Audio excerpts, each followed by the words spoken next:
Bonjour, je m'appelle Aurélie, je suis le GPS de Camping Car TV. Bonjour Aurélie, bonjour les télénautes curieux, généreux et respectueux.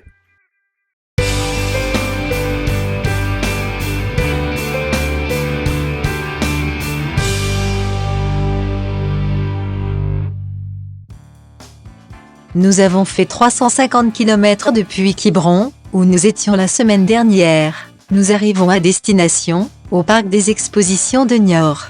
Nous répondons à l'invitation du constructeur français Fleurette, dont le siège se trouve à quelques kilomètres d'ici, mais en Vendée, à Benay, et qui fête donc ses 50 ans. Le bel âge. Je te le fais pas dire. L'émission d'aujourd'hui, une fois n'est pas coutume, sera moins touristique que d'habitude.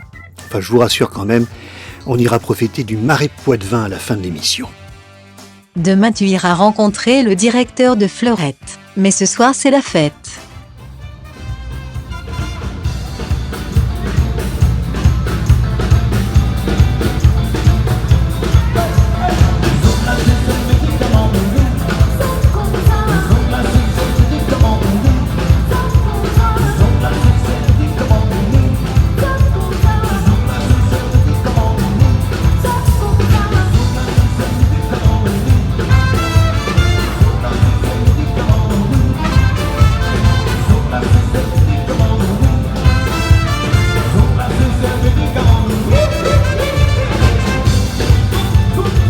Bonjour Mickaël Langouette.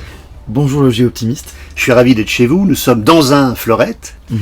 Et quelle histoire quand même, hein. 50 ans vous fêtiez hier soir. Ouais, 50 ans qu'on fêtait d'abord avec nos clients. On célébrera cet anniversaire avec nos salariés, avec nos concessionnaires, naturellement, et nos vendeurs, tout au long de l'année. 230 véhicules. Ouais, même un peu plus en fin de journée hier. Donc 230 véhicules, à peu près 500 personnes qui étaient réunies pour l'anniversaire. Et avec cette même passion pour la marque Fleurette et la marque Fleurium qui est associée maintenant depuis 7 ans. Mais c'est toujours un plaisir de recevoir des clients et de voir quelle ferveur, quelle passion ils ont pour la marque et puis pour l'entreprise, parce qu'ils sont tous venus visiter l'usine pendant ces 2 jours. F comme ferveur, F comme Fleurette, F comme français. Comme français, effectivement, fabriqué en France. F comme famille. Ouais. On n'est pas forcément très nombreux sur le marché à pouvoir faire autant de choses avec cet esprit de famille, avec les clients en direct. Et le fait de cultiver ce lien avec l'usine depuis 20 ans, le Club Fleurette qui nous a aidé à l'organisation de cet événement a bientôt 20 ans. Et ils ont une expérience du rassemblement, 2 fois par an ils se réunissent. Et toujours autour des mêmes valeurs de convivialité, d'échanges techniques aussi sur leurs problématiques, puis sur leur voyage. Nous avons une convivialité extraordinaire, nous avons des activités toute la journée, on fait du vélo, on joue aux poules, on marche et on visite les régions dans lesquelles nous passons.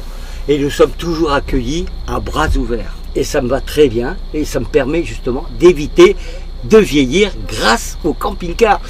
On peut très bien aller en Alsace, nous avons des amis. On va aller dans les Pyrénées, nous avons des amis.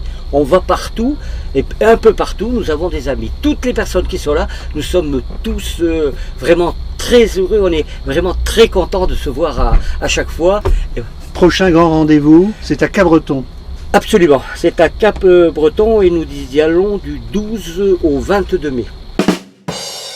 Et c'est assez appelé Fleurette parce que la première caravane s'ouvrait un peu comme une fleur, c'est ça ? Tout à fait, parce que l'origine effectivement de Fleurette, c'est effectivement cette fameuse caravane qui s'est déployée comme une corolle de fleurs et qui a été très vite appelée la Petite Fleurette. Et puis la Petite Fleurette, on est resté effectivement le nom est devenu la marque, quoi. Alors le gamin que vous êtes à 14 ans, c'est quoi ? Ouais. C'est des images de vacances, c'est des images, c'est du rêve ? Papa qui fait des caravanes. Bien sûr que c'est du rêve, et puis on en a profité aussi du rêve, parce qu'il a fabriqué cette caravane. On est parti un petit peu en vacances dans une petite caravane de 3-4 places. On est parti avec mes frères et sœurs, on était 5 ou 6. Donc c'était un peu l'évasion, quoi, pour nous, hein. On n'avait jamais connu de vacances avant, et cette petite caravane nous a fait vivre des petits moments intéressants, quoi.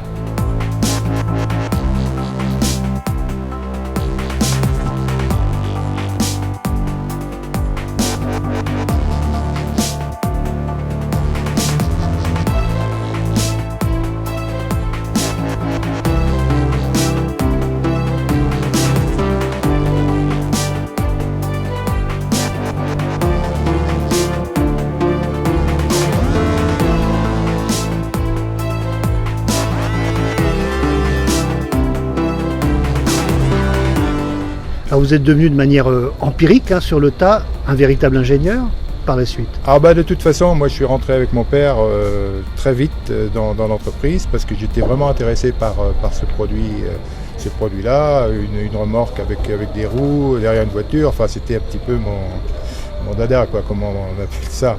Et je pense qu'il a très apprécié aussi le fait que je sois intéressé par ce genre de choses pour que lui continue un petit peu sa menuiserie. Et puis moi, d'un autre côté, j'ai pris un peu le chemin de la caravane, quoi. 42 ans passés dans l'entreprise jusqu'en 2012. 42 ans passés dans l'entreprise jusqu'en 2012, effectivement. 2012, j'ai fait valoir mes droits à la retraite. Donc au bout de 42 ans, c'est le moment. Et effectivement, le groupe Rapido a été très intéressé par la reprise de l'entreprise.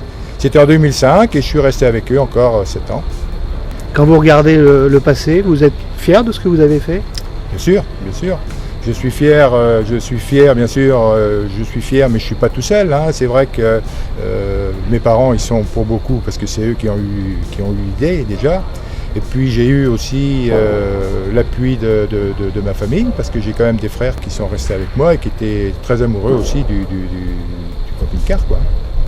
Donc on a eu la chance, effectivement, de pouvoir vivre notre vie professionnelle dans un milieu qui nous plaisait bien, qui nous convenait bien.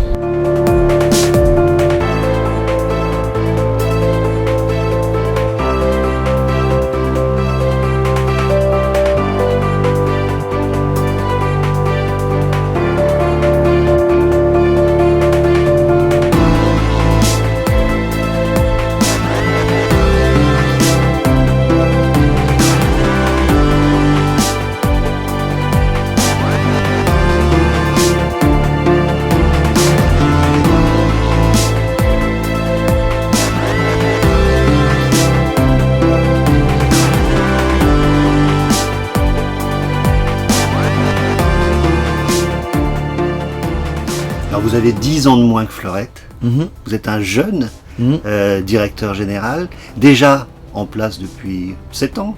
C'est ça, je suis arrivé il y a 10 ans dans l'entreprise et je me suis occupé du réseau commercial pour la France, pour l'export et puis tout ce qui était marketing produit, marketing communication. Donc voilà, depuis 7 ans, c'est moi qui suis à la barre de l'entreprise. Alors, Fleurette, c'est à la fois une histoire très artisanale au début, et puis c'est en même temps un savoir-faire et une spécificité, le polyester. Ne manquez pas la visite de l'usine la semaine prochaine. Suspense donc. Non, c'est surtout qu'une émission de jeux tourisme en camping-car sans un reportage touristique, c'est pas possible. Nous sommes arrivés à l'aire de service de Coulon, à la porte du Marais Poitevin. Elle est vaste, accueillante et très bien située. C'est un territoire propice à toutes sortes d'activités et de visites.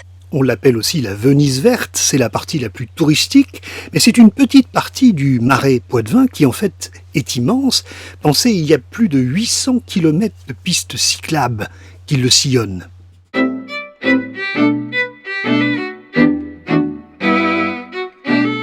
Le petit village de Coulon est très agréable. C'est un lieu de départ pour des balades en barque.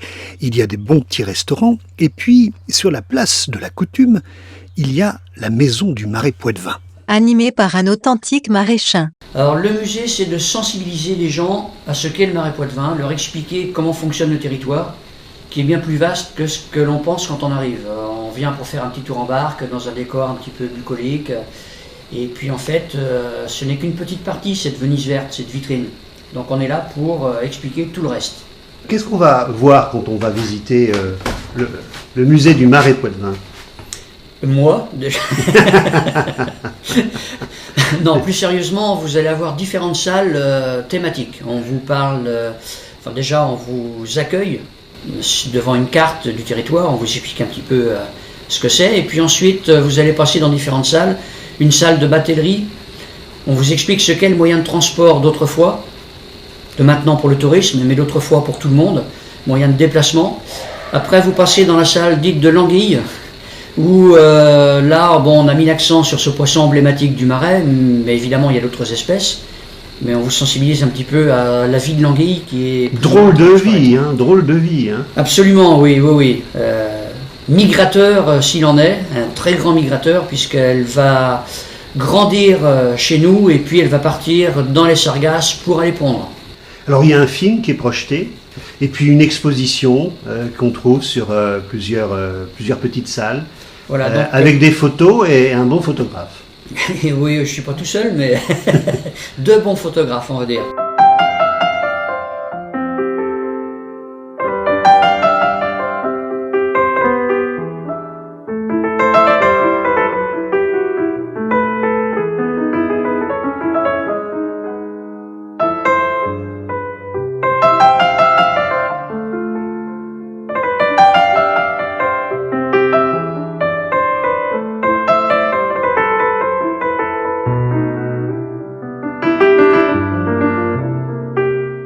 Alors évidemment, quand on sort d'ici, on n'a qu'une envie, c'est de grimper dans une barque. Voilà, alors malheureusement, c'est un bien grand mot, mais souvent les gens ont déjà fait le tour en barque et viennent nous voir parce qu'il leur reste un petit peu de temps. Et en sortant de chez nous, ils disent ben, finalement, on aurait dû passer vous voir avant. Donc voilà, si vous m'entendez. Merci Patrick. De rien.